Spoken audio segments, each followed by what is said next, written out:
Hey everyone, hope you're doing great. Welcome back to my channel. In today's video, we'll dive into what if Deku bonded with the spirit of 8,000 blades. Smash that subscribe button, and be sure to peek at the description below. Let's begin. The world was a symphony of chaos, and Izuku Midoriya was trapped in the front row, a silent conductor with no orchestra. Fire licked at the sky, casting grotesque, dancing shadows across the facades of the buildings lining the narrow shopping district. The air was thick with the acrid stench of burnt plastic and something else, something foul and organic that churned his stomach.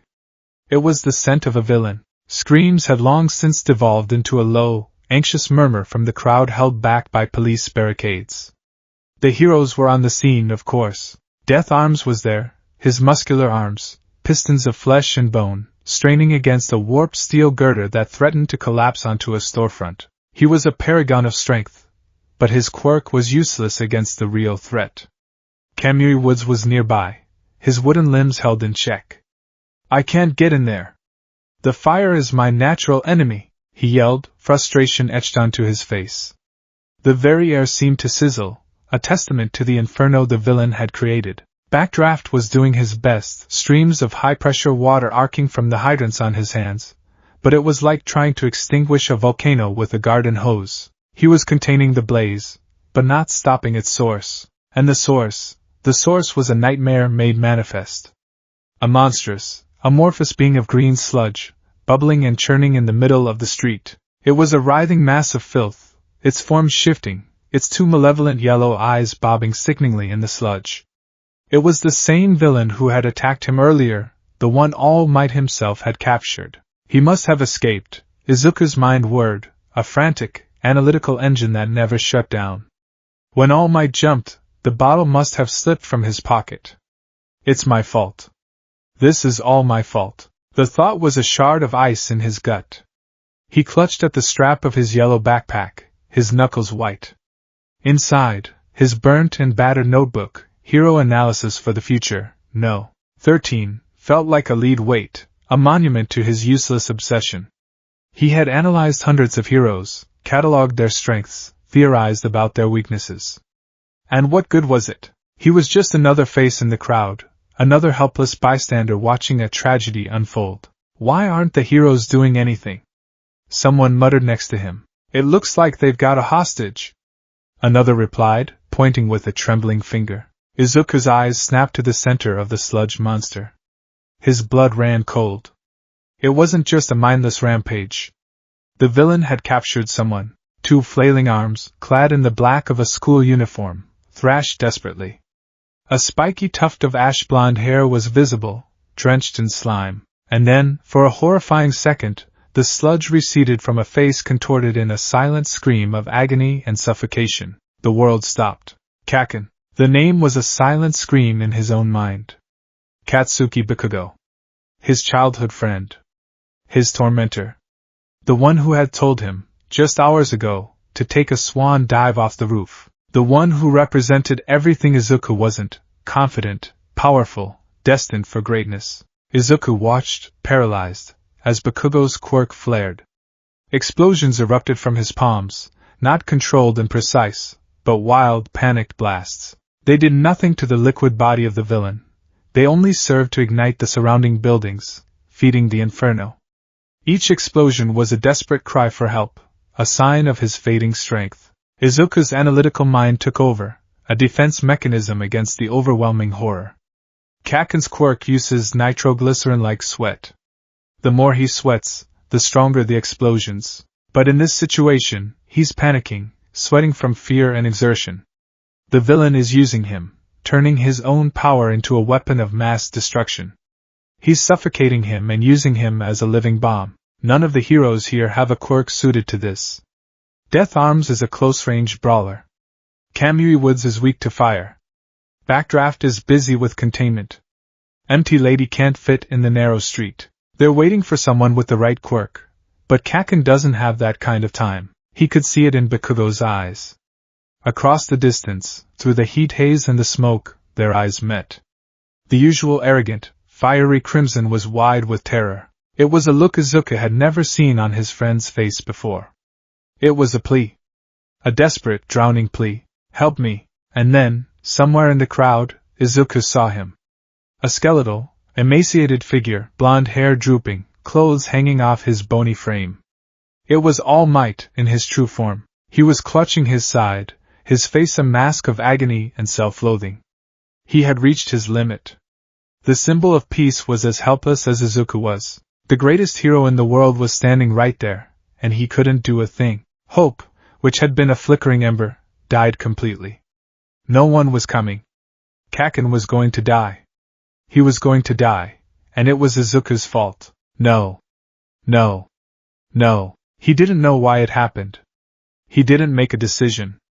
His brain was screaming at him, a litany of inadequacies. You're quirkless. You're useless. You'll only get in the way. You'll die. But his legs weren't listening. One footstep past the police barricade. Then the other. His feet slapped against the pavement, a frantic, clumsy rhythm. The shouts of the heroes and the police were distant, muted sounds, like they were coming from underwater. All he could see was Bakugo's terrified eyes. All he could hear was the frantic thumping of his own heart. His backpack, full of heavy textbooks and his notebook, felt unbalanced. He swung it off his shoulder and flung it at the villain. It was a pathetic, desperate act. The bag sailed through the air and struck the villain's massive eye with a wet smack. For a fraction of a second, the monster recoiled in surprise, its gelatinous form jiggling. It was a meaningless gesture, but it was something. DKU. Bakugo's voice, choked and wet, gurgled from the sludge. What the hell are you doing? I don't know. Izuku screamed back, his voice cracking with tears and terror. My legs they just started moving. He clawed at the sludge, his fingers sinking into the viscous, putrid slime. It was like trying to dig through tar. He couldn't get a grip. He couldn't free him. It was a mistake. I can't do anything. I'm going to die. A piece of debris, sent flying by one of Bakugo's panicked explosions, skittered across the pavement. Izuku, his focus entirely on the villain, didn't see it. His running shoe caught the edge of the broken concrete, and his world tilted violently. He wasn't falling forward toward the villain. He was falling sideways, his momentum carrying him into the dark, yawning mouth of a back alley he hadn't even noticed was there. The world became a blur of motion and pain. His shoulder slammed against a brick wall, sending a jarring shock through his body. He tumbled, scraping his hands and knees on the grimy asphalt, before coming to a stop in a heap of discarded trash bags and damp cardboard. The alley was a pocket of forgotten filth. The roar of the fire and the chaos of the street were muffled here, replaced by the drip of water from a rusty fire escape and the overwhelming stench of rot and decay. Overflowing dumpsters lined one wall, a swarm of flies buzzing over their foul contents. Pain flared in his palms and knees. He had failed. He had run in, accomplished nothing, and now he was lying in a pile of garbage while his friend died. Shame and despair washed over him, so potent it was nauseating.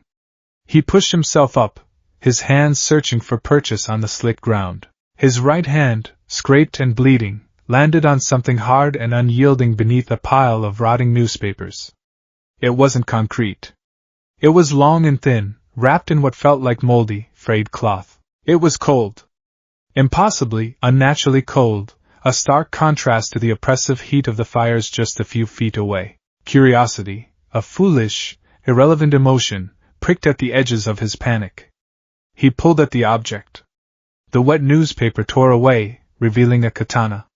Or what was once a katana. It was a relic, an antique that had no business being in a modern back alley. The scabbard was cracked and weather-beaten wood, and what he could see of the hilt was a disaster. The tsukido, the silk wrapping around the handle, was little more than tattered, greasy threads. The ornate guard, the tsuba, was a disc of rusted, pitted iron. It was a piece of junk, destined to be buried in a landfill. But as his fingers closed around the hilt, something happened. It wasn't a sound. It wasn't a sight. It was a feeling. A jolt, not of electricity, but of connection. It was as if his entire life, his 14 years of desperate yearning, of selfless, hopeless desire to be a hero, had been a key searching for a lock. And in this moment of pure, unadulterated, self-sacrificial desperation, running to save the very person who belittled his dream. The key had finally, violently turned. A voice bloomed in his skull. No, not a voice. 1,000 voices. They were a crashing wave of sound and thought, a cacophony of whispers and shouts from 100 different throats, 1,000 different eras. He heard the gruff bark of a Norseman, the clipped, formal tone of a samurai, the elegant lilt of a duelist from some forgotten European court, the guttural chant of a tribal warrior. They spoke in languages he had never heard, yet on some fundamental level, he understood their intent. Courage, selfless, a pure heart, untainted by greed or glory. At last, the will to protect. Vessel. The sheer mental pressure was staggering.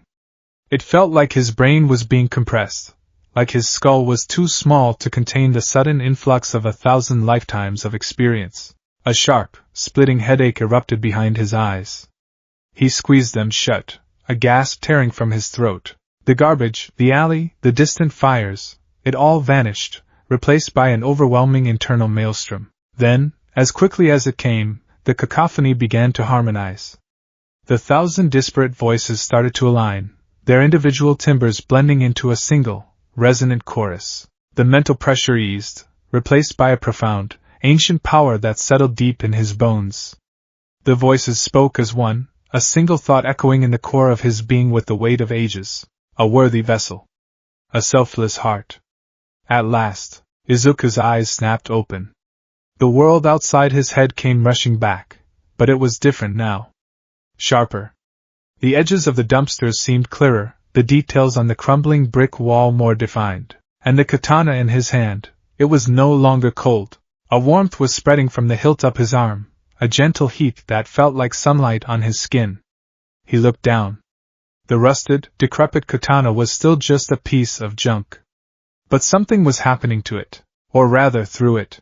A faint, emerald green light, the exact color of his own irises, began to seep from the pores of his hand where it gripped the hilt. The light traced the lines of his fingers, flowed onto the rusted iron of the guard, and then, with a sound like a low hum, it erupted. From the rusted, chipped edge of the ancient blade, a new blade was born. It was made of pure, translucent green energy, shimmering and unstable, like a heat haze given form. It wasn't long, maybe the length of a tanto dagger, but it buzzed with an energy that felt terrifyingly sharp. The air around it crackled, and the low hum intensified to a high-frequency thrum that vibrated through his entire arm. He didn't know what it was. A quirk? But he was quirkless. The doctor had shown him the X-ray of his foot, the extra joint. It was impossible. But the voices in his head, now a steady, reassuring presence, seemed to disagree. Focus, boy. The target. He stumbled out of the alley, his mind reeling, his body moving with a strange, unfamiliar grace. The scene outside hadn't changed. The heroes were still helpless. Bakugo was still choking. But now, the equation had a new variable. Him. Get away, you idiot! Death Arms bellowed, finally noticing the scrawny kid who had reappeared from nowhere. Izuku didn't hear him. The chorus of voices was guiding him, feeding him information, directing his body. His grip on the katana, which should have been clumsy and awkward for a boy who had never held a sword in his life, was suddenly perfect. His thumb rested along the back of the hilt, his fingers wrapped securely, his wrist loose but firm. It was a grip honed by 1,000 masters, and it felt as natural as breathing. The voices whispered, a tactical command from 1,000 dead strategists. Its physical form is mutable, but the sensory organ is a point of concentrated neural connection. A wound there will cause systemic shock. He didn't understand all the words, but he understood the intent. Stab it in the eye. He broke into a run, his clumsy gait now replaced by a balanced, purposeful stride. He closed the distance in a heartbeat. The sludge villain turned its massive form toward him, one of its giant, slimy eyes fixing on the approaching gnat. It raised a tendril of sludge to swat him away. Time seemed to slow. He saw the tendril arcing toward him. Without thinking, his left hand came up, pushing the attack aside with surprising strength. The voices surged. Now, his right arm moved. It wasn't his movement. It was too fast, too precise, too economical. It was the lunge of a fencer, the slash of a samurai, the killing blow of an assassin, all distilled into one perfect, instinctive motion. He didn't even feel like he was controlling his own muscles. He was a passenger in his own body. The small, shimmering green blade of energy plunged forward. It passed through the murky green sludge with almost no resistance, as if slicing through water. Then, it met the gelatinous surface of the villain's eye. There was no sound of tearing flesh. There was a sound like a high-voltage short circuit, a loud zzzrrt, and a flash of blinding light. The villain threw its entire body back, letting out a deafening, gurgling shriek of pure, unadulterated agony. The energy blade hadn't just cut the eye, it had seared it, cauterized it, sent a wave of agonizing feedback through the villain's entire being. The monster's form destabilized. Its grip on Bakugo, which had been crushingly tight, went completely slack. For the first time in minutes, Bakugo could draw a full, shuddering breath. He collapsed to his knees, coughing up sludge and gasping for air. The opening. It was all they needed. Now! A voice boomed, a voice that could shake the very heavens. All Might, who had been watching the boy's impossible act of bravery with wide, disbelieving eyes, was galvanized. The sight of that quirkless, suicidal, unbelievably heroic child succeeding where everyone else had failed lit a fire in his emaciated body. He didn't just transform, he erupted. In an instant, the skeletal man was gone, replaced by the towering, impossibly muscular form of the symbol of peace.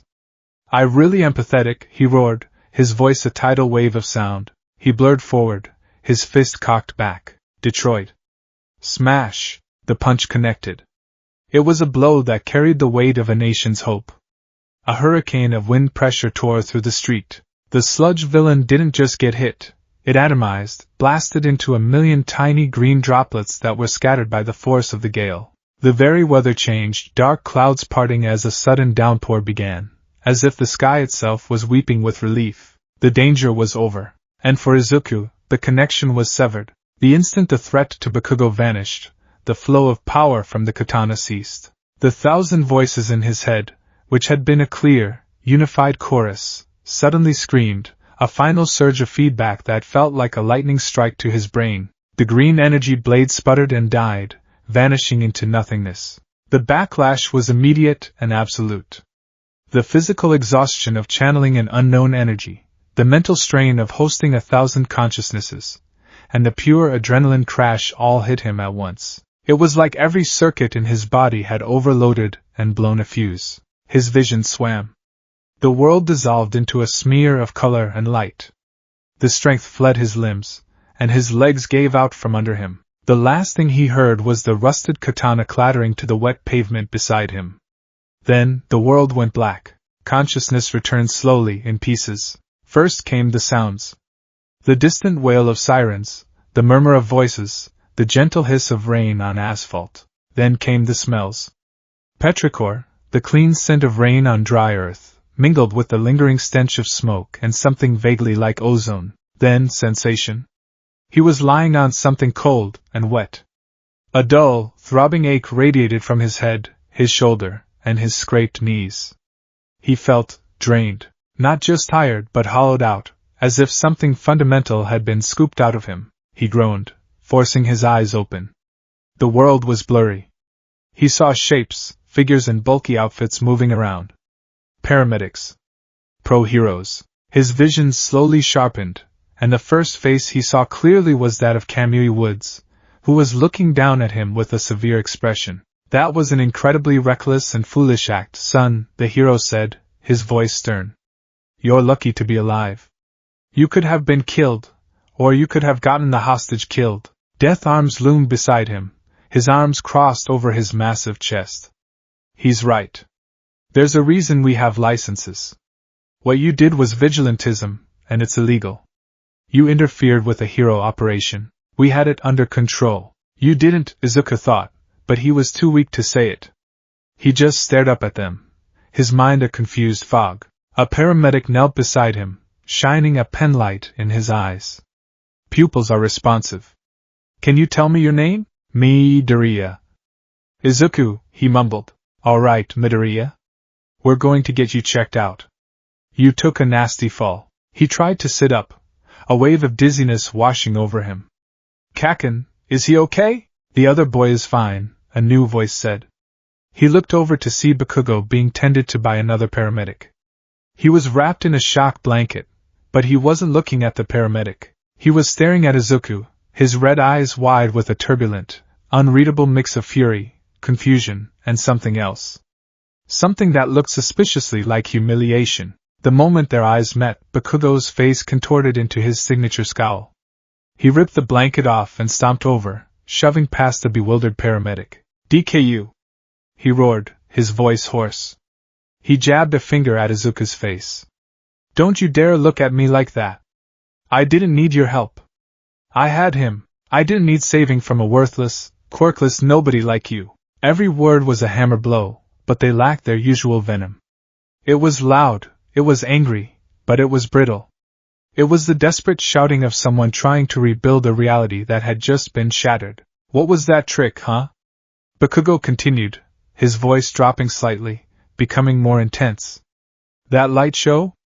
Where did you get that sword? You've been holding out on me, you damn nerd." Before Izuku could even begin to process the question, Death Arms put a heavy hand on Bakugo's shoulder. "That's enough, kid. Go sit down. You've both been through enough." Bakugo shrugged the hand off but backed away, still glaring, his mind clearly racing to make sense of the impossible. Izuku's own mind was doing the same. The sword. His eyes darted around frantically. There, lying just a few feet away, was the rusted katana. It was half submerged in a puddle, looking for all the world like a worthless piece of scrap metal. There was no hum, no light, no power. It was just junk. Had he imagined it all? Was it a stress-induced hallucination? But the memory of the voices, the feeling of the energy, the perfect, unnatural motion of his arm, it was too vivid. It was real. As the paramedics helped him to his feet, wrapping a blanket around his own trembling shoulders, a wave of profound unease washed over him. The world felt quiet now. Too quiet. The boisterous, overwhelming chorus in his head was gone. He felt alone again. The sudden absence of 1,000 companions was a new and terrifying kind of silence. It was the silence of a library after a rock concert. He was guided toward an ambulance, the prose alternating between scolding his recklessness and grudgingly praising his bravery. It was a confusing, contradictory mess that only added to his disorientation. He sat on the edge of the ambulance, a paramedic checking his blood pressure, when he felt it. It wasn't the roar from before. It was a whisper. A single, faint echo in the back of his mind, like a radio signal from a vast distance. "Rest, vessel, the first step is taken." Izuku's head snapped up, his eyes wide. He wasn't hallucinating. They were still there. Faint, dormant, but there. The connection was still active. Then, one voice, clearer than the others, cut through the faint mental static.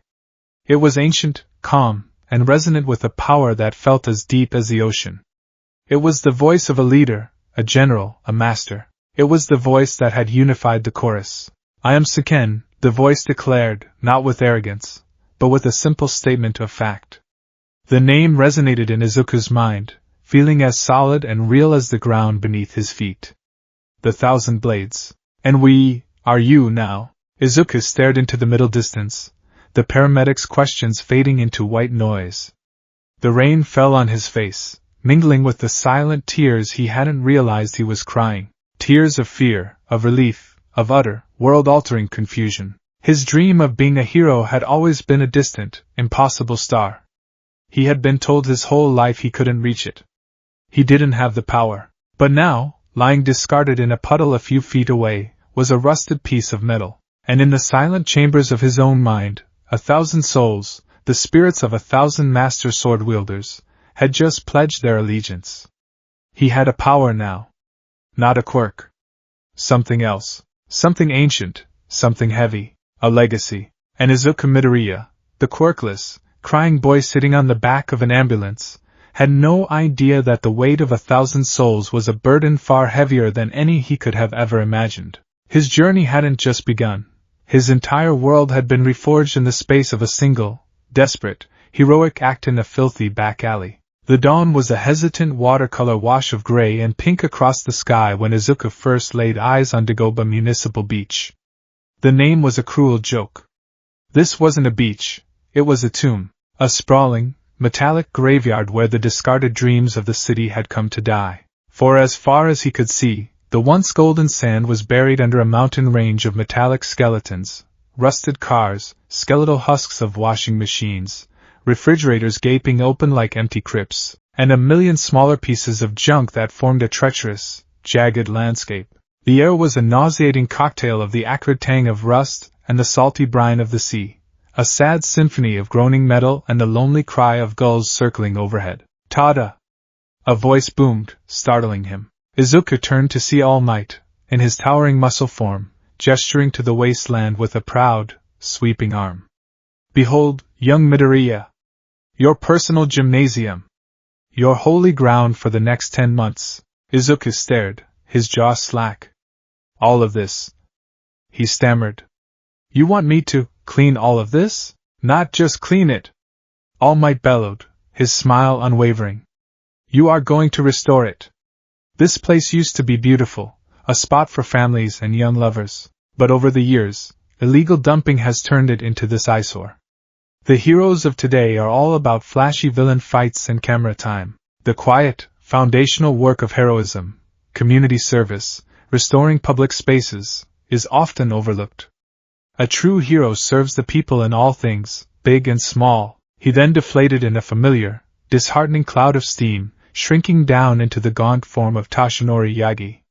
He coughed, a dry, rattling sound, before continuing in his much quieter voice. "Besides, this is the perfect cover. No one will bother us here. And moving all this junk, well, it's a lot more dynamic than just lifting weights in a gym. You'll be using every muscle in your body, developing practical, functional strength." Tashinori pulled a sheaf of papers from his pocket, so thick it was practically a book. "I've drafted a comprehensive training plan for you. I call it the American Dream Plan," he announced with a flicker of his old bravado. "It's a complete lifestyle overhaul. Diet, sleep schedule, workout phases, it's all in here. It will be hell. Your body will scream, your mind will beg you to quit. But if you can survive it, by the time the UA exam rolls around, your body will be a worthy vessel." Izuku took the packet with trembling hands. He flipped through the pages. The diet was strict: lean proteins, complex carbohydrates, an almost complete absence of sugar. The sleep schedule demanded 10 hours a night, non-negotiable. The workout plan was divided into stages, each more punishing than the last. It was, in a word, impossible. He looked from the impossible plan in his hands to the impossible mountain of trash before him. For a moment, the sheer, crushing scale of it all threatened to swallow him. Then, a whisper in his mind, calm and clear as a temple bell. The voice of Seiken. "A journey of 1,000 li begins with a single step. The forging of a blade begins with a single hammer blow.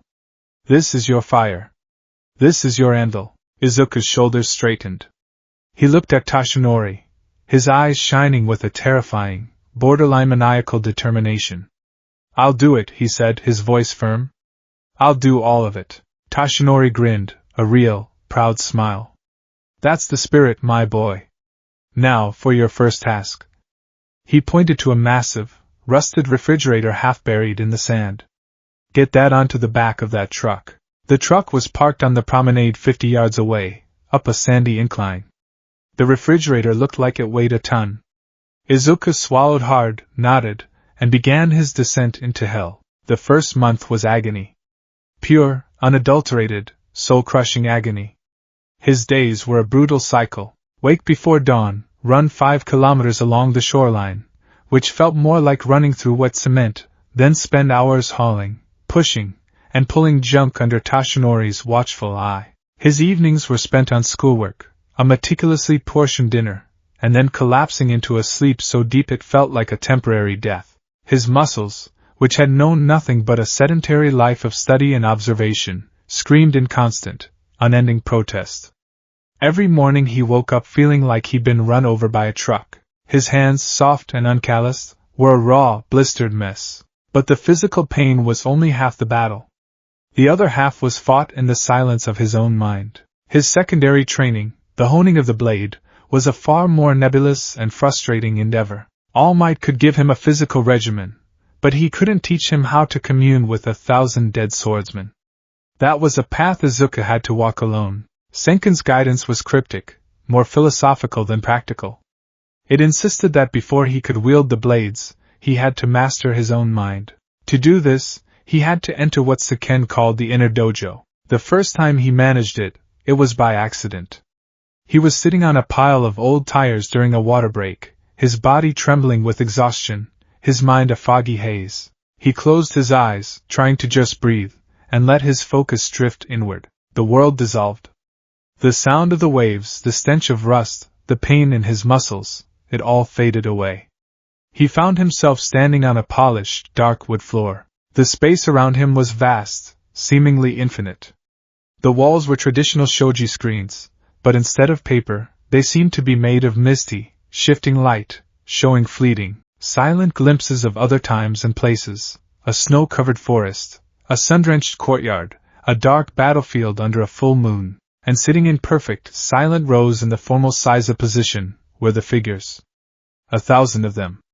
They were ethereal, translucent, like phantoms made of smoke. He could see their forms. A towering Viking with braided hair and a massive axe resting before him, a slender woman in ornate battle armor with a rapier across her lap, a stoic samurai in full armor, his hands resting on the hilt of his katana. Every type of warrior from every conceivable era was here, a silent, intimidating congregation. The sheer weight of their collective presence was immense, a pressure that made the air thick and hard to breathe, and the noise.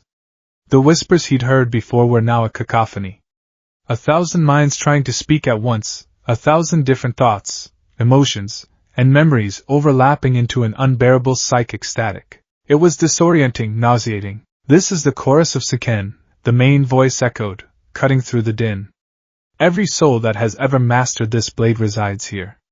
Their knowledge is your inheritance, but you cannot drink from a fire hose. You must first learn to turn the spigot. How? Izuku thought, his mental voice desperate. I can't even think in here. Silence them, Siken instructed. Not with force. You are a candle flame in a hurricane. You cannot fight them. You must become the eye of the storm. Find your center. Your will is the conductor's baton. They will follow your lead, but only if the hand that holds it is steady. And so began his mental training. While his body was being broken down and rebuilt by All Might, his mind was engaged in a far more delicate struggle. Every night, before sleep claimed him, and during every brief rest period, he would retreat into the inner dojo. He would sit in the center of the 1,000 phantoms and try to find silence. For weeks he failed. The voices were a relentless assault. His headaches became migraines. He'd often snap out of his meditative state with a gasp, his head feeling like it was about to split open. He'd see Toshinori looking at him with concern, but he couldn't explain the true nature of his struggle. Heroic work takes a mental toll too, my boy, Toshinori said one afternoon, handing him a protein bar and a bottle of water. Izuku had just collapsed after a failed attempt to lift a car engine, his concentration shattered by the psychic noise. Focusing on the task at hand, pushing past your limits, it exhausts the mind as much as the body. But that's what separates the pros from the amateurs. That stubbornness. The refusal to quit, even when every part of you is screaming to stop. You've got that in spades, young Midoriya. You're the most stubborn kid I've ever met. The words were a balm on his frayed nerves. He wasn't just being stubborn. He was being heroic. He took a deep breath, ate the protein bar, and went back to work, both physically and mentally. The breakthrough came at the end of the 3rd month. He was in the dojo, the voices raging. He stopped trying to fight them.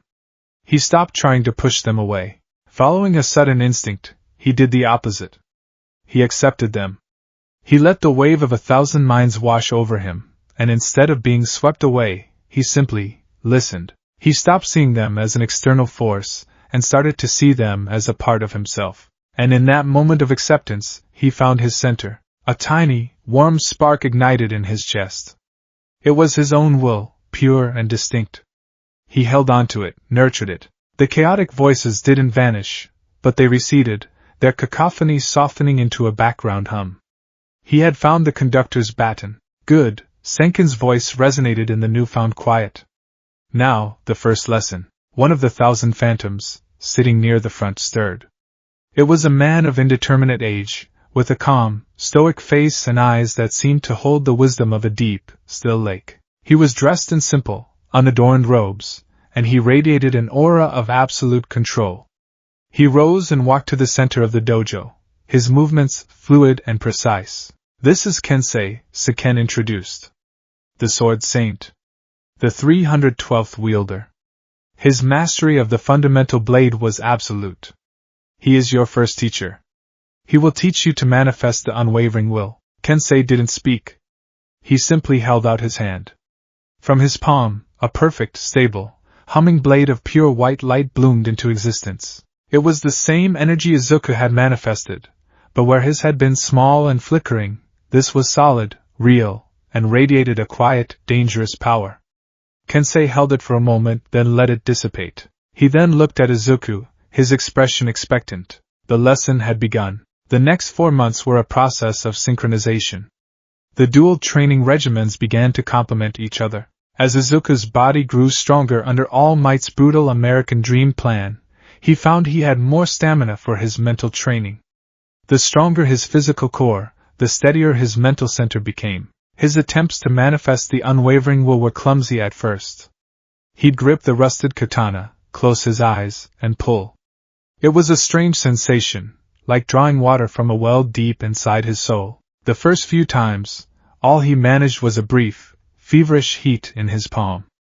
Then, he managed sparks of green light. Finally, after weeks of effort, he summoned his first blade. It was a jagged, unstable thing, only a few inches long, that sputtered like a faulty fluorescent light and vanished after 3 seconds, leaving him gasping and dizzy. "Keep going!" All Might would shout from atop a pile of scrap, mistaking his pained gasps for simple physical exertion. "Pain is just weakness leaving the body. Plus ultra!" Izuku would grit his teeth and try again. He learned that manifesting the blade was like flexing a muscle. The more he did it, the stronger the connection became. He also learned that it was intrinsically tied to his physical state. If he was exhausted from hauling scrap, his blade would be weaker, more unstable. It was a direct, one-to-one conversion of his own life force, his stamina, into tangible energy. His body was the battery for this incredible power. He began to integrate the two forms of training. The practical application. "Okay, young Midoriya," Tashinori called out one afternoon, pointing at a tangled mess of rusted pipes. "That bundle is too awkward to drag. We need to break it down. Find a way." This was a test. Izuku took a deep breath, gripped the hilt of the old katana he now carried everywhere in its sports bag. He entered the dojo for a brief moment, seeing Kensei's calm, steady form. He mimicked the feeling, the intent. He pulled. The warmth flowed up his arm. A blade of green light, now almost a foot long and relatively stable, hummed to life. The effort made his muscles tremble. Precision, vessel. Not force, Senkin's voice reminded him. A woodsman fells a tree with 1,000 blows. A master fells it with one, placed perfectly. He didn't just swing wildly. He studied the tangle of pipes, his analytical mind, now bolstered by the tactical experience of 1,000 warriors, assessing the structure. He found the key stress point, a single, thick pipe that held the rest of the bundle together. He lifted the blade. It felt heavy, not in physical weight, but in the energy it took to sustain it. He focused, channeling Kensei's perfect form, and brought the blade down in a clean, swift arc. There was a loud vzzzzt sound and a shower of orange sparks. The energy blade sliced through the rusted steel as if it were butter. The pipe was severed, and the entire tangled mass collapsed into a manageable pile of individual pieces. Izuku stood panting, the blade flickering and dying as his concentration wavered. A wide grin split his face. He had done it. Tashinori watched from a distance, his expression one of profound awe. "Good Lord," he muttered to himself. "The boy's not just a cannon. He's a scalpel." From then on, the cleanup accelerated dramatically. Izuku's power was the ultimate cutting tool. He sliced through girders, dismantled car chassis, and broke down large appliances with precise, energy-draining cuts. Each cut was a lesson in control and energy management. A wild, unfocused slash would drain him instantly. A precise, controlled cut was far more efficient. He was learning economy of motion, the core principle of every master in the inner dojo. By the 8th month, Izuku was transformed. The scrawny, hunched boy was gone. In his place stood a young man with a lean, wiry strength.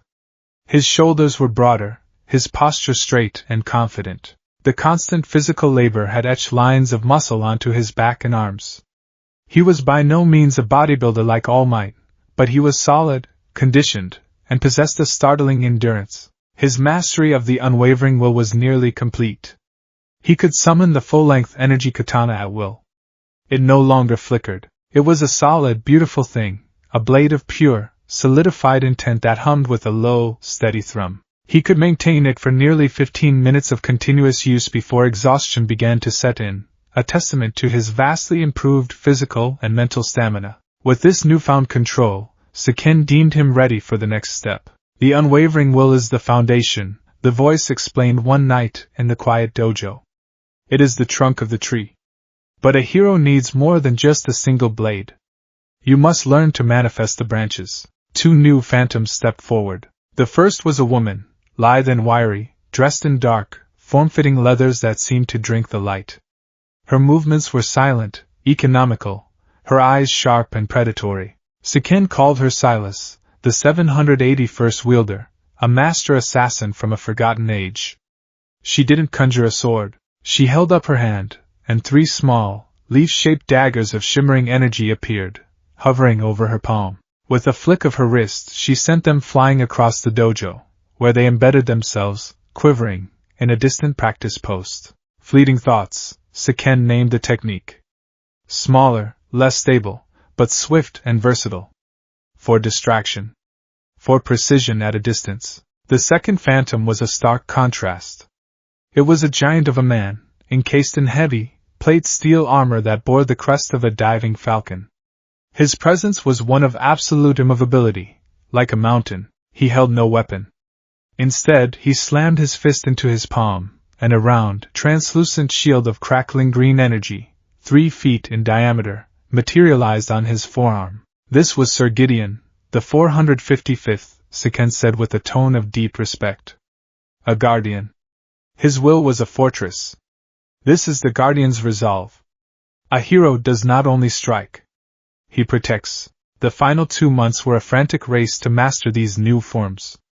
The throwing daggers required a different kind of control, a burst of focused intent rather than sustained will. The first 100 times he tried, the daggers would dissipate halfway to their target, or veer wildly off course. He spent hours on the beach, using old cans as targets, the shing of a successful manifestation followed by the p't of a failed one, much to the confusion of the gulls. The shield was even harder.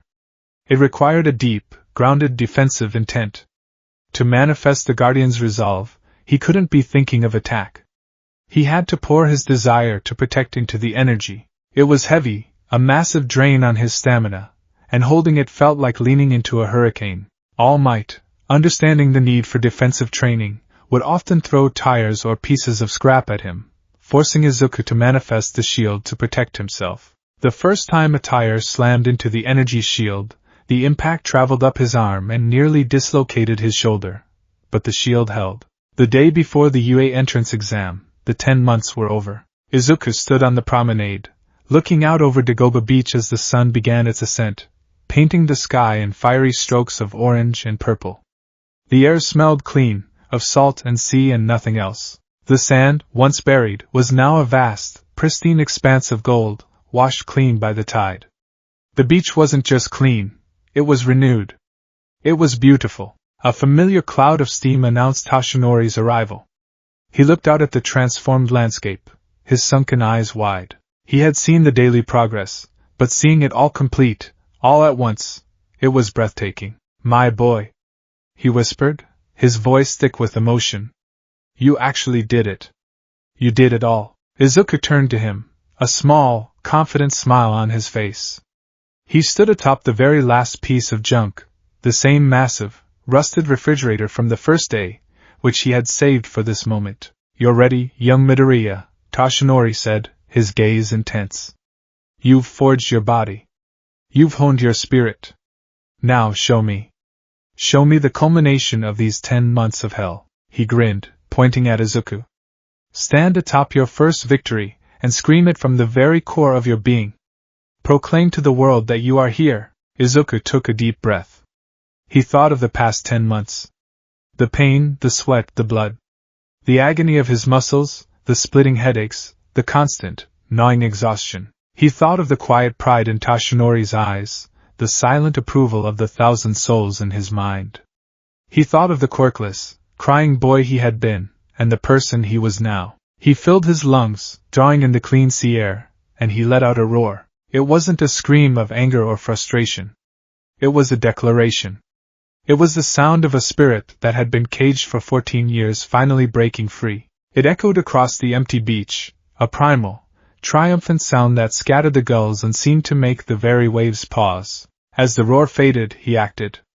He held out his right hand, and with an effortless grace that was now second nature, he gripped the hilt of the rusted katana at his hip. He drew his power, Shivya. The unwavering will blazed to life. It was no longer just a blade of light. It was a physical manifestation of his soul. It was a solid, 3-foot length of brilliant, emerald green energy, perfectly formed, with a razor-sharp edge that seemed to cut the light itself. It gave off a low, powerful hum, a sound of contained, limitless energy. It was a shard of captured starlight, beautiful and deadly. Toshinori watched, speechless. But Izuku wasn't done. He held the blade steady, and with his free hand, he flicked his wrist. Shing! Shing! Shing! 3 fleeting thoughts, small, perfectly formed daggers of light, appeared, hovering in the air beside him like loyal sentinels. Then, he stomped his foot, grounding himself, and thrust his left arm forward. Vroom! The Guardian's resolve erupted into existence, a crackling disk of defensive energy strapped to his forearm, its light casting his determined face in a heroic green glow. He stood there for a moment, a warrior born. The long sword of his will, the daggers of his thoughts, the shield of his resolve. He was armed, not with a quirk, but with a legacy. With a final, focused breath, he turned his attention to the refrigerator. He let the shield and daggers dissipate, gripping the unwavering will with both hands. He didn't hack at it. He moved with the grace Kensei had shown him. A single, fluid, diagonal slash. Zzzing. The sound was clean, high-pitched, and over in an instant. For a second, nothing happened. Then, a thin, glowing green line appeared on the refrigerator's surface. The top half of the massive appliance slid off the bottom half with a soft metallic scrape and fell to the sand with a dull thud. The cut was perfectly clean, impossibly smooth, the metal fused and cauterized along the edge. Izuku let the blade of light dissipate, his breathing steady, his body tired but not exhausted. He had done it. Toshinori Yagi felt a tear run down his cheek. He had chosen this boy to be his successor. He had offered him the greatest power in the world.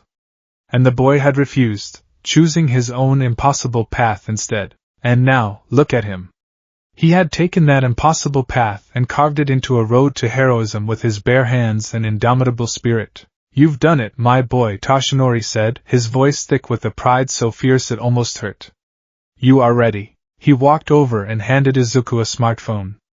It was a new model, sleek and black. "Take this. My number is the only one in it. If you need me, for anything you call. I've done all I can as a teacher. Now, go be a hero." Izuku took the phone, his eyes wide. He looked at Toshinori, then at the clean beach, and then at his own calloused, capable hands. The 10 months of hell were over. The true test was about to begin. In his mind, for the first time, he felt not just the presence of the 1,000 souls, but their unified emotion. It was a powerful, surging wave of pride and approval. The chorus of whispers had become a chorus of war horns, ready for the battle to come. "Worthy," Senkin's voice resonated, a single, definitive word that echoed with the finality of a judge's gavel. "The vessel is forged. Now let us show them the weight of 1,000 souls." The gates of Yue High School were more imposing in person than in any photograph.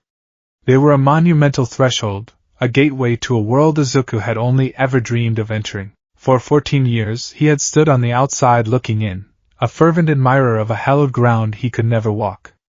Today, he was walking through it. He wasn't a fanboy here to get an autograph. He was an applicant. A contender. He adjusted the strap of the long, black sports bag on his back.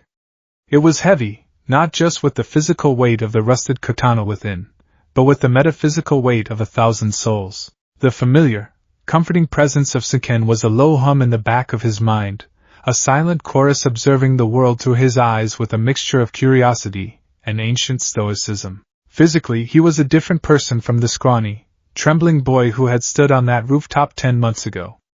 His Aldera junior high uniform, once loose, now fit snugly across his shoulders and back. He stood taller, his posture straight, a quiet confidence radiating from him that was entirely new. The constant, punishing labor at Dagoba Beach had stripped away his baby fat and replaced it with lean, corded muscle. He wasn't bulky, but he was solid, forged by sweat and sheer, unrelenting will. His nervousness was still there, a familiar flutter in his stomach, but it was different now. It wasn't the crippling anxiety of an imposter. It was the keen, sharp-edged anticipation of a warrior before a battle he had trained his entire life for. As he walked toward the main building, he felt a familiar spike of explosive energy nearby. He turned his head and saw him, Katsuki Bakugo, stomping his way through the crowd, his hands shoved deep in his pockets, a thunderous scowl etched onto his face. For a moment, their eyes met across the courtyard. Bakugo's crimson gaze was a turbulent storm of confusion, anger, and resentment. He had undoubtedly seen Izuku at Dagoba Beach during his own training runs, had witnessed the impossible transformation. He'd seen the scrawny, useless Deku he'd known his whole life melt away, replaced by this quietly confident stranger. He didn't understand it, and what Bakugo didn't understand, he hated. He started to march toward Izuku, a confrontation brewing in his eyes. The blonde one, Senkin's voice murmured in Izuku's mind. The collective consciousness perceived the world in terms of intent and energy, not quirks. His spirit burns like an uncontrolled fire, all heat and no focus. Dangerous, but brittle. Before Bakugo could reach him, Izuku took a step, his mind preoccupied with finding the check-in area for support gear. His foot caught on an uneven paving stone, a simple, mundane misstep. His world tilted. He braced for the familiar, humiliating impact with the ground, but it never came. He stopped, hovering an inch from the pavement, a strange lightness enveloping him. "Whoa, are you okay?" a bright, cheerful voice asked. "It's bad luck to fall right before the exam, right?" He was gently righted, and the weightless feeling vanished. He turned to see a girl with a round, kind face, rosy cheeks, and big, expressive brown eyes. She was tapping her fingers together, a gesture he intuitively understood was her way of deactivating her power. "Oh. Thank you," Izuku stammered, his cheeks flushing. The 10 months of hell with All Might had prepared him for physical trials, not for talking to a cute girl. Old habits died hard. "You saved me. It's my quirk," she said with a sunny smile. "Sorry for using it on you without asking, but you looked like you were going down hard. I'm Ochako Uraraka." "It's nice to meet you." "Interesting," Siken mused internally. "She does not fly. She lessens the world's grip. A subtle but potent art." "I am Izuku Midoriya," he managed, bowing slightly. "Thank you again, Uraraka-san." "Well, good luck in there, Midoriya-kun," she said before hurrying off toward the building. Izuku watched her go, a small smile on his face. The brief interaction had somehow settled his nerves. Bakugo, seeing his chance for a confrontation spoiled, just let out an enraged tch, and stomped off in a different direction. Izuku found the support item registration desk. A stern-looking teacher with tired eyes looked up as he approached. "Item for review?" the teacher asked, his voice flat. "Yes, sir," Izuku said, unzipping the sports bag. He carefully pulled out the old katana, keeping it in its cracked wooden scabbard. "It's a focus for my quirk." The lie felt clumsy on his tongue, but it was the one he and All Might had agreed upon. "Quirk, channel." User can channel energy through a familiar, bonded item. The item itself has no special properties. It was the simplest, most believable explanation for a power that defied all modern definitions. The teacher took the katana, his eyebrow raising at its decrepit state. He slid it from the scabbard. The blade beneath was as rusted and pitted as the guard. It looked like a tetanus infection waiting to happen. He ran a scanner over it. The device beeped, showing no exotic materials, no power source, no hidden mechanisms. It was, for all intents and purposes, a piece of junk. A focus, huh? The teacher said, a hint of pity in his voice. He slapped an approval tag on the hilt. All right, kid. It's cleared. Just don't cut yourself on it. Izuku took it back, his hand steady, and secured it to a simple belt harness he wore. The rusted hilt sticking up over his shoulder felt like a part of him, an extension of his own spine. He was ready. The written portion of the exam was first. It was challenging, covering everything from advanced mathematics and literature to ethics and hero law. But Izuku, a diligent and obsessive student by nature, had not neglected his studies. His notebooks weren't just filled with hero analysis. They were filled with everything. He moved through the questions with quiet competence, his mind sharp and focused. Then came the main event. All the applicants were herded into a massive, dark auditorium. The air was thick with nervous energy, a tangible hum of 1,000 different quirks, and 1,000 different dreams all buzzing in one place. Izuku found a seat, the katana resting against his leg, its presence a silent reassurance. Suddenly, the stage exploded with light and sound. What's up, little listeners? Welcome to the main event. A voice screamed from the stage. Present Mike, the voice hero, stood there in all his leather-clad glory, his directional speaker quirk making the very air vibrate. Can I get a hey? The auditorium was met with dead silence. Izuku, however, felt a small smile creep onto his face. He was a huge fan. Present Mike, undeterred, launched into his explanation of the practical exam. They would be sent into massive, simulated urban environments. The goal was to score points by disabling villain bots.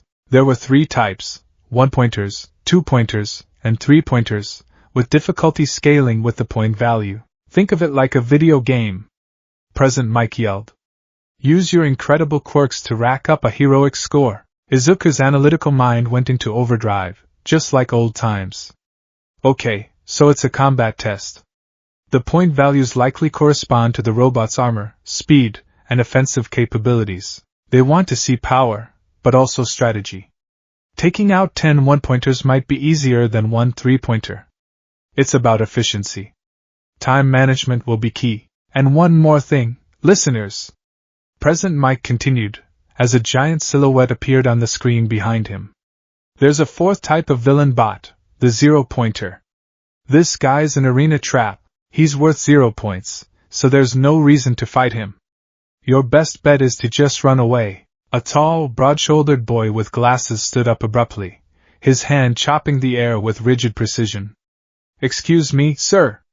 I have a question. It was the boy from the school gate Izuku had seen earlier. On the printout, it lists 4 types of villains, not 3.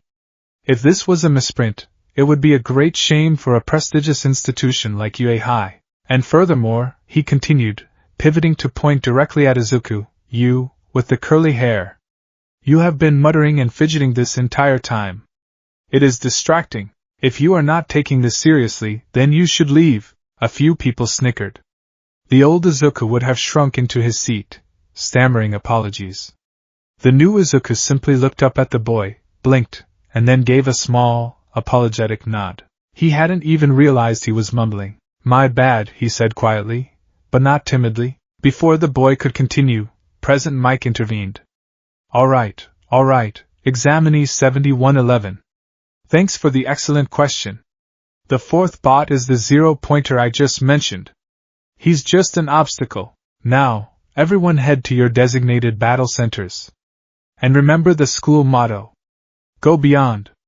Plus ultra. The lights came up, and everyone began to file out. Izuku found his assigned location, Battle Center B. As fate would have it, both the loud boy with glasses and the kind girl, Uraraka, were there as well. Bakugo was, thankfully, assigned to a different area. They stood before another set of colossal gates, this time leading into a sprawling, eerily silent cityscape. Izuku took a deep breath, his hand resting on the hilt of his katana. He rolled his shoulders, feeling the smooth play of conditioned muscle. He fell into a low, ready stance, his eyes scanning the city beyond the gates. The air is still, Seken noted. A calm before a storm. The others are agitated. Their spirits are a chaotic sea. Yours is a still lake. Center yourself, vessel. When the gates open, do not hesitate. Everyone ready? Present mixed voice boomed from unseen speakers. The test starts. Now, a loud buzzer sounded, and the giant gates began to slide open. For a second, everyone just stood there, confused. What are you waiting for? Present Mike yelled. There are no countdowns in a real fight. Go! Go! Go! That was all the prompting Izuku needed. While everyone else was still shaking off their confusion, he exploded into motion. He was the first one through the gates, his legs pumping, eating up the asphalt with a speed that would have been impossible for him 10 months ago. He sprinted down the main street, his eyes scanning every alley, every rooftop. The other examinees came pouring in behind him, a chaotic flood of quirks and costumes. He rounded a corner and saw his first target. A one-pointer. It was a squat, green machine on a single tread, with 2 pincer-like arms and a single, glowing red optic. It swiveled to face him, its optic glowing brighter as it prepared to fire. Izuku didn't break his stride. He didn't need to. He focused his will, and with a soft shing, 2 small, leaf-shaped blades of green energy, the fleeting thoughts, materialized under the soles of his running shoes. Instead of running on pavement, he was now skating on blades of pure light. The sudden boost in speed and agility was immense. He leaned into a turn, his body nearly parallel to the ground, and carved a smooth, graceful arc around the robot's line of fire. He was behind it in an instant, his right hand shot to the hilt over his shoulder. The familiar warmth flowed into his arm. Shuvmm. The unwavering will, his primary energy katana, blazed to life. It was a 3-foot blade of solid, humming emerald light. He didn't put his full force into the swing. He didn't need to. He remembered the lessons from the inner dojo, the 1,000 lifetimes of experience whispering in his mind. Economy. Precision. A clean cut. He brought the blade down in a single, fluid motion, severing the robot's main hydraulic line at the base of its chassis. There was a sharp vzzt sound, a spray of sparks and oil, and the one-pointer slumped to the ground, its red eye flickering and dying. 1 point. He didn't stop to admire his work. The blade under his feet reformed, and he was off, a green blur skating through the concrete canyons. This wasn't a brawl. It was a dance. Other examinees were using brute force. A boy with an engine quirk was simply ramming through the robots. Another was firing lasers from his stomach. They were powerful, but messy, creating explosions and sending debris flying. Izuku was different. He was a surgeon in a butcher shop. He saw a 2-pointer, larger and more humanoid, cornering another examinee. It raised a massive pincer arm to strike. Izuku launched himself off a nearby wall, his blade skates giving him purchase on the vertical surface. He twisted in midair, his green blade a shining arc in the sun. He sliced through the robot's arm at the shoulder joint, then landed, spun, and severed one of its legs at the hip. It crashed to the ground, neutralized. 3 points. He offered a quick nod to the examinee he'd saved and was gone before they could even thank him. He was a whirlwind of green light and surgical steel. He flowed through the battlefield, his movements a symphony of agility and precision. He used his blade skates to run up walls, to slide under charging robots, to launch himself over obstacles. His unwavering will was a tool, not a bludgeon. He never attacked the heavily armored torsos. He targeted joints, actuators, power conduits, and sensor arrays. The weak points his analytical mind, now augmented by Senkin's tactical acumen, identified instantly. He was racking up points at an incredible rate, but he wasn't just focused on his own score. His senses were on high alert. Movement. Above and to the left, Seken warned. Izuku glanced up. A massive 3-pointer, a hulking brute of a machine, had just been blown apart by a huge explosion from the street over, probably Bakugo's handiwork, he mused. But the force of the blast had dislodged a huge section of a building's facade. The multi-ton slab of concrete and glass was plummeting directly toward a familiar figure, Uraraka.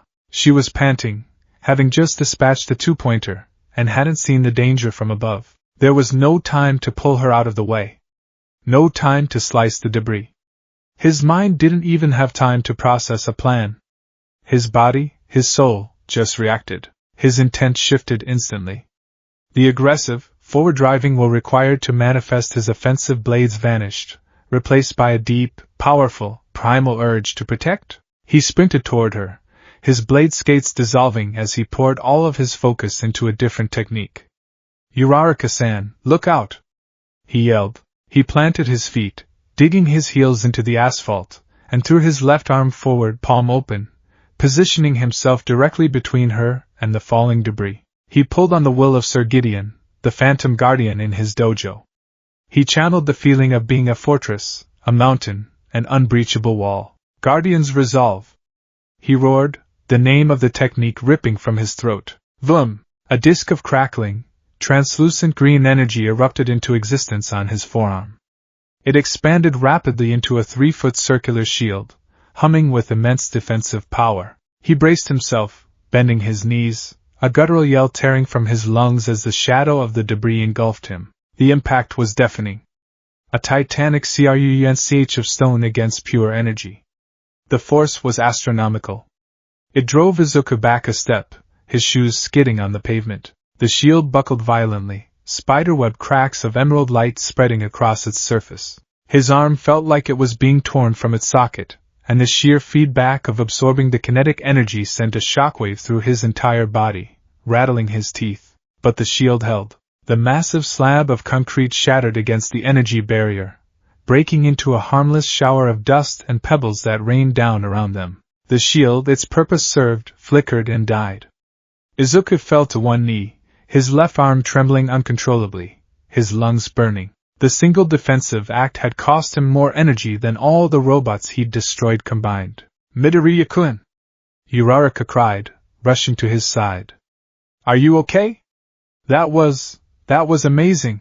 "I'm fine," he gasped, pushing himself back to his feet.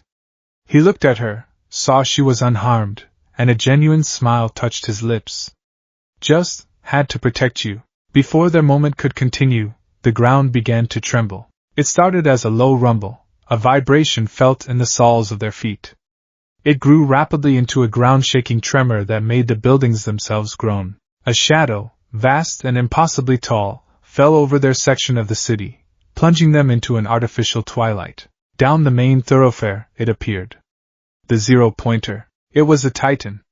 A colossus of green and gray metal that towered over the tallest buildings in the simulated city. Its head scraped the clouds, its arms were the size of buses, and every step it took was a miniature earthquake that cracked the pavement. A single, baleful red eye, the size of a car, scanned the battlefield. The effect on the other examinees was instantaneous and universal, pure, unadulterated panic. "It's the zero-pointer. Run!" he said to run. "It's not worth any points. Get out of here." A stampede of terrified teenagers began, everyone fleeing in the opposite direction. And Izuku knew they were right. It was logical. It was sensible. Fighting that thing was suicide. He turned to Uraraka. "We need to go. Can you run?" She tried to push herself up, but cried out in pain and collapsed. "My ankle. I think it's stuck." Izuku's eyes shot down. In the chaos of the falling debris, her leg had become trapped, pinned under a heavy chunk of concrete he hadn't shielded her from. She wasn't going anywhere, and the zero-pointer was getting closer.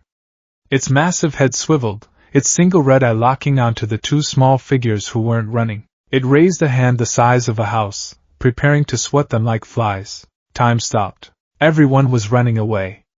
The heroes in training, the ones with powerful quirks, were all abandoning the field. And here was a girl, kind and brave, trapped and about to be crushed. This was it. This was the moment. The reason he had endured 10 months of hell. The reason 1,000 souls had placed their trust in him. A hero doesn't run. A hero stands their ground. Vessel, Senkin's voice was grim, 1,000 strategists assessing an unwinnable battle. This foe is a mountain of steel. The unwavering will cannot cleave it. The Guardian's resolve cannot withstand it. Brute force is folly. I know, Izuku thought, his mind racing faster than it ever had before. So we can't use brute force. A river doesn't smash a mountain, right? It wears it down. It finds the cracks. It brings it to its knees. He looked at the zero-pointer's legs. The joints at its ankles and knees. They were massive, reinforced, but they were still joints. They were pivot points. They were weaknesses. A desperate, insane, breathtakingly audacious plan formed in his mind. It would take everything he had. More than he had. It would push him past every limit he had ever known. I'll be right back, he yelled to Uraraka. He didn't run away from the zero-pointer. He ran towards it. Then, he veered, his blade skates flaring to life as he raced toward the side of a 50-story office building. He didn't slow down. He ran straight up the side of it, his energy blades giving him impossible traction on the sheer glass and steel surface, defying gravity itself. He ascended, a green speck racing toward the sky, the wind whipping past him. He needed height. He needed a vantage point. He reached the roof, his lungs screaming for air. Below him, the zero-pointer was a lumbering giant, its massive hand descending toward the trapped Uraraka. He had seconds. He stood on the precipice, closed his eyes, and reached deep inside himself. He didn't just pull on his stamina. He pulled on his very life force. He called upon the 1,000 souls, not for their skill, but for their raw power. He opened the floodgates.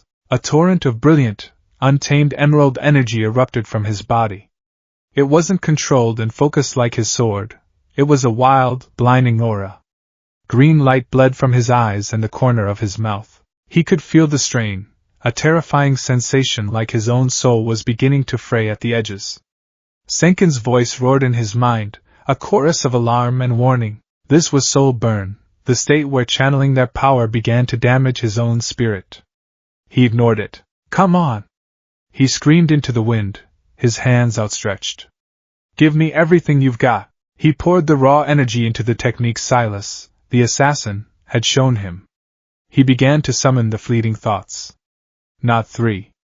Not a dozen. Dozens, then scores, then 100. The air around him filled with shimmering, leaf-shaped blades of green light. They materialized one after another with rapid-fire shing-shing-shing sounds, forming a glittering, swirling galaxy of deadly energy. The sky around him turned green. The boy is killing himself. A gruff Viking voice roared in his mind. His resolve is absolute. A samurai voice countered with grim respect. 100-blade cascade. Izuku bellowed, thrusting his hands forward. The cloud of 100 blades surged forward like a swarm of angry hornets. They didn't target the robot's head or chest. Guided by his singular, focused will, they descended upon its lower body. They swarmed its ankles and knees, a tornado of sharpened light. The sound was an apocalyptic symphony of destruction. A high-pitched, deafening screech of 100 energy blades grinding against reinforced steel. A shower of sparks the size of a fireworks display erupted from the robot's legs. The blades, individually weak, were acting in concert, a death by 100 cuts. They sliced through pistons, severed power cables, and ground away at the massive bolts holding the joints together. The zero-pointer let out a deafening metallic groan. Its right knee joint, shredded from 1,000 angles, gave way with a sound like a collapsing bridge. The titanic leg buckled. The robot, its balance gone, began to topple. It was falling, slowly at first, then with terrifying speed, directly toward Uraraka. But Izuku wasn't finished. That was only stage 1. Not yet!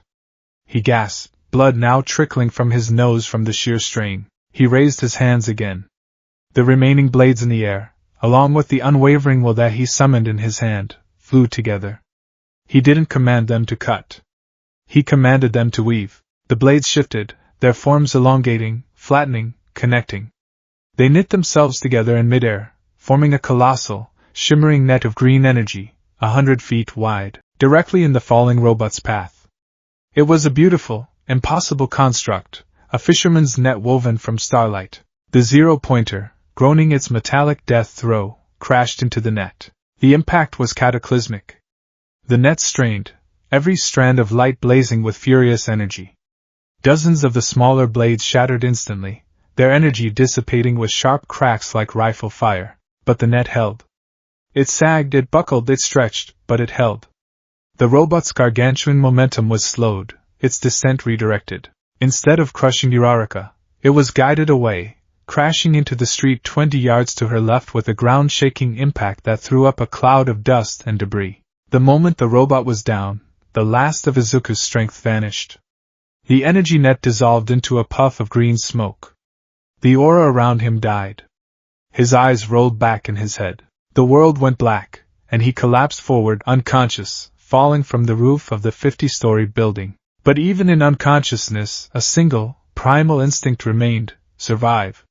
As he fell, a final, flickering guardian's resolve shield, no bigger than a dinner plate, manifested on his back. It was weak, pathetic, but it was enough to soften the blow as he crashed through the roof of a smaller building below, landing in a heap of broken tiles and dust instead of on solid concrete. The final buzzer blared across the silent, devastated cityscape. The exam was over. Izuku lay in the rubble, completely drained, but his bones were intact. He vaguely heard shouting. Uraraka, having freed herself, was pleading with President Mike and the other proctors who were entering the city. Please! Can you give him my points? He saved me.